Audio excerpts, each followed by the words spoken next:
Willie D Live. What's up, family? Yesterday was President's Day, and Donald Trump, your president, could not help but remind everybody that he is the president. Yeah, family went in on his enemies yesterday. He said, "Man, I'm coming to get all of y'all." Yeah, um, yeah, I was the hunted, now I am the hunter. Yeah, fam, he made an ominous threat to all of his enemies. Not the foreign ones, just the domestic ones, just the ones that he is tasked with protecting and making feel safe. Yeah. This is what he said per the Daily Beast. The White House has marked President's Day with a dark message highlighting Donald Trump's grievance-fueled retribution campaign. As Americans woke up to a federal holiday on Monday, officially honoring U.S. presidents and George Washington's birthday, the Trump administration put out a social media post with a far more sinister tone. Here's the post. Happy President's Day, Trump's world. I was the hunted and now I'm the hunter.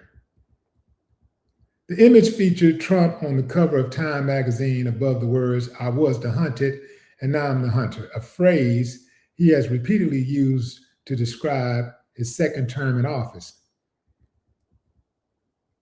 The hunter phrase originates from the president's efforts to cast his first administration as besieged by critics, media, and political foes, and his second as a time to exact revenge on them.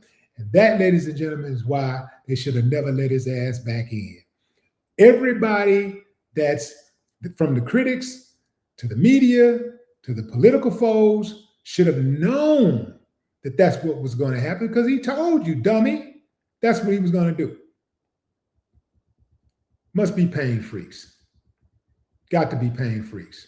Trump has drawn that contrast explicitly in multiple interviews and appearances, describing any opposition figures as bad people who once pursued him.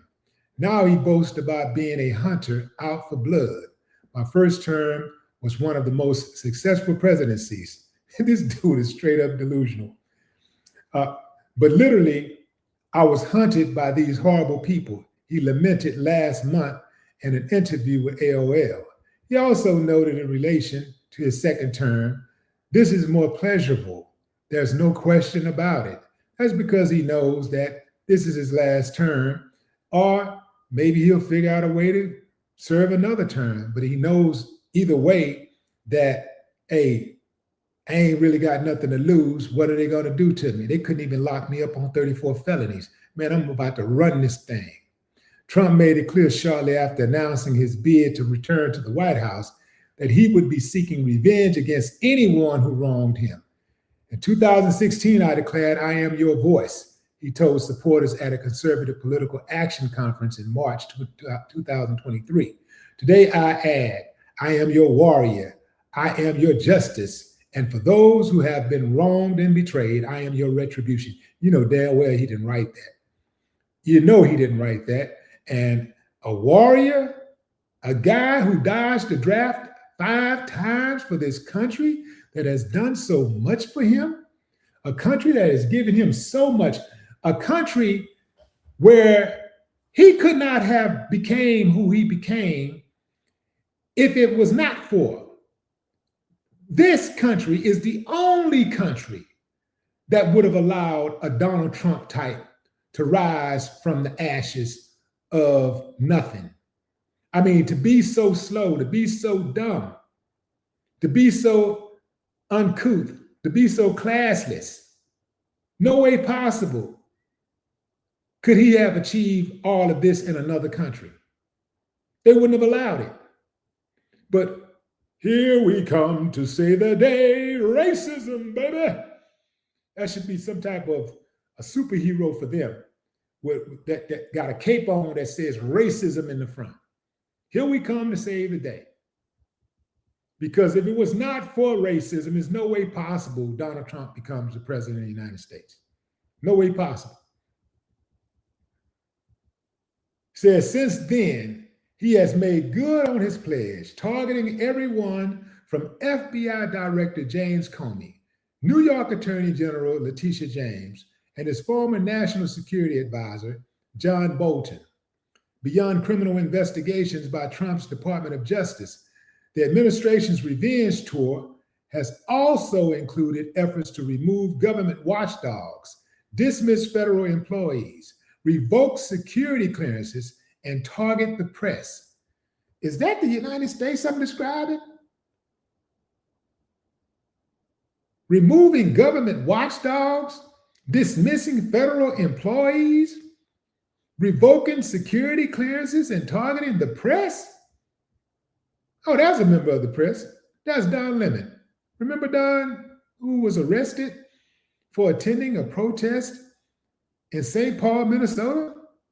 Earlier this month, for instance, the Justice Department charged former CNN host Don Lemon and 8 others for interrupting a church service to protest immigration raids in the state. This is America?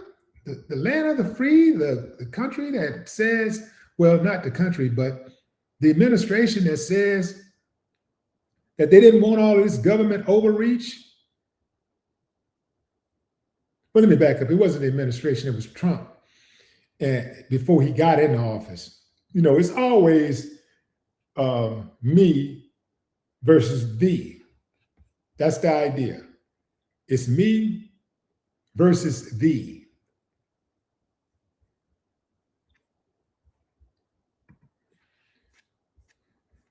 This guy right here.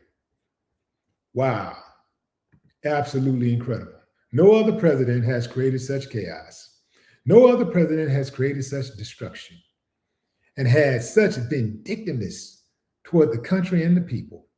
It ain't even close, fam. Not before the Civil War, where the Southern Congress threatened a war if Lincoln won. Trump has done what no other president has done. He's used his presidency for his own gains and puts his wants, his ego, his pocketbooks before the American people. Now, I'm going a little too far by saying he's done what no other president has done in regards to that, because all of them have put their wants and their ego and their pocketbooks before the country's needs. It's just that there's a balance there. There's been a balance. Trump has no balance. And the saddest part of this is that the GOP Congress members are not doing nothing to control this dude. He's taken the Republican Party all the way down.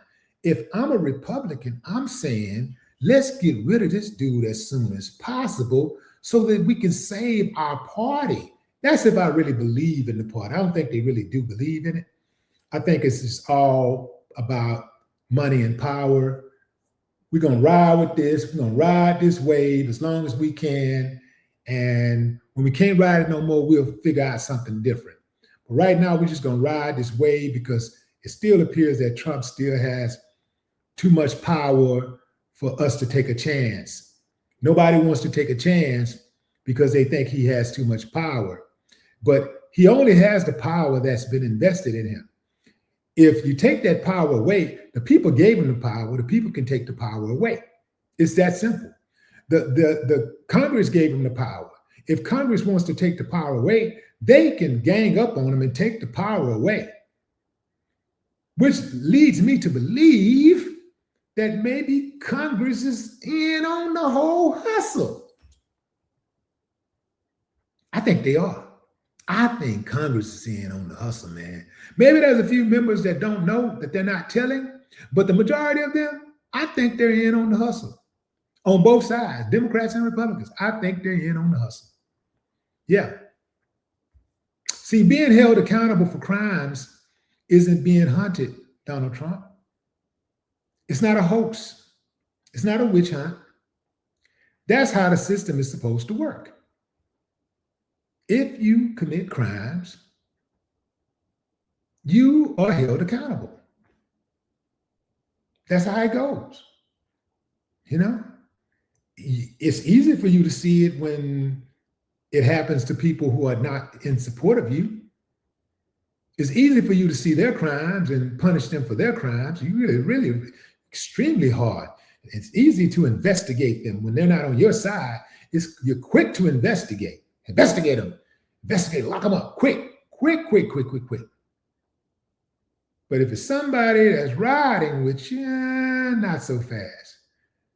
Nicki Minaj should be deported. Yeah, she should be deported. She does not have citizenship here. If you look at her brother and her husband who have committed sex crimes, she's not keeping good company.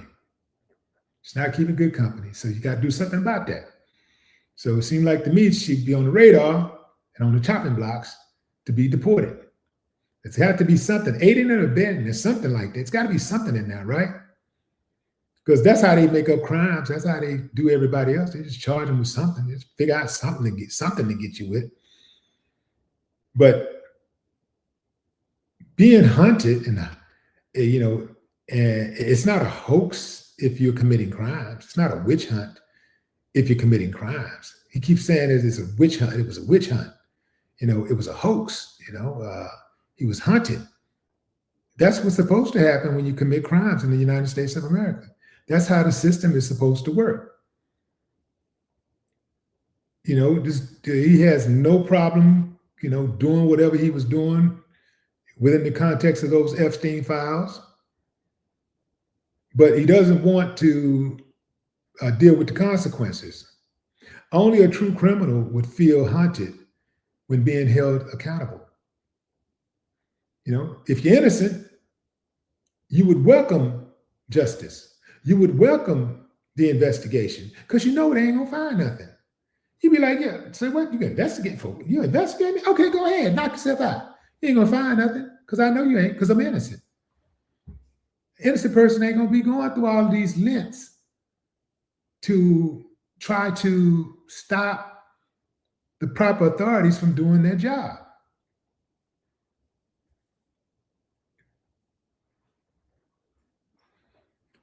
But, I guess I'm going to have to digress because, I'm making a rational argument to a totally unrational person or group of people.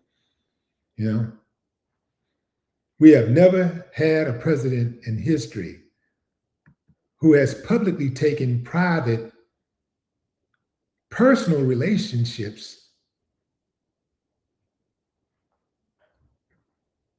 so extremely hard, to air out all of your personal grievances publicly and make that, the core of your speeches. I mean, you're having a speech about the economy or trade, and the next thing you know, you're talking about some guy you had dinner with, some political host that you had dinner with who asked for vodka, and Sprite. I don't know what the drink was when Bill Maher went and visited him, but it was a private moment that Trump decided to make public because he did not like Bill Maher's comments in his show. He didn't like what he said, so he decided to share a personal moment. I see a lot of people sharing these personal moments, airing people out for personal moments, taking these moments and making them private. It really says a lot about who he is. But it's really on par with who America is, because all of America's enemies were once its friends. Right or wrong? Rhetorical. No more talk.